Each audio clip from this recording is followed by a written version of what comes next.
amongst us, or should I say, just amongst black men mostly.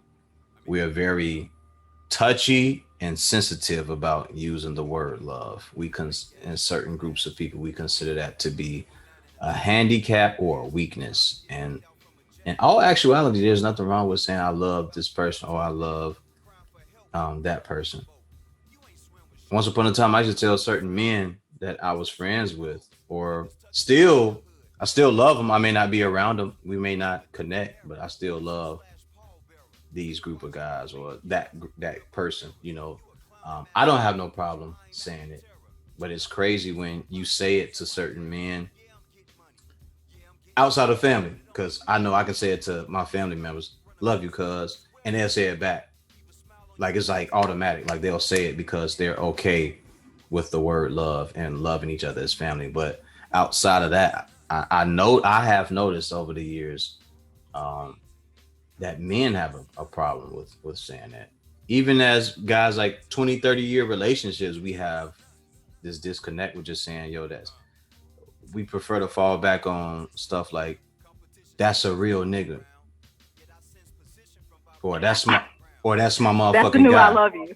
Yeah, or that's my guy. Like that's my nigga. You know what I mean? Like that is, oh, I love him. Like it's like that's my brother and I love him. I fuck with, oh, I fuck with you the long way. Like you went all the way around that just to say, yo, bro, I love you, man.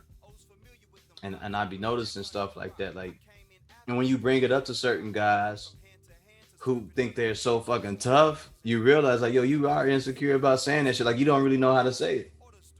You don't really know how to say it. A lot of that has to come with upbringing too. Of Um, course. some people may not have had that nurturing type of relationship with their mother.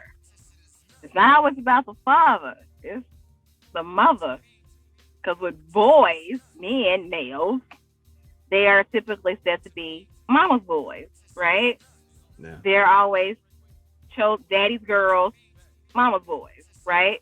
So a lot of times, men never got that okay, you know, from mom to harness that, to harness saying I love you and hugs and deep affection.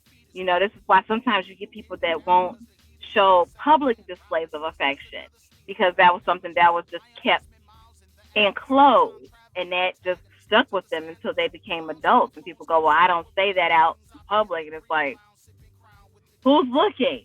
Who's paying attention to you? Who's watching? That that's a upbringing situation. Yeah. I won't call it an issue. I'm not gonna ever call it an issue because you can't change how somebody was brought up. That you can't change. They have to want to change their own mentality on how they see and think about things first. So I think with that, like I know somebody whose mom never said I love you, Mm. never gave hugs. She wasn't affectionate. Wow. She was a narcissistic parent. So she never harnessed that affection, that nurturing spirit with her kids. She did for them, she taught for them, she raised them, but she never loved on them like that. Dad was the one that is very affectionate and nurturing, hugs and I love you, son, and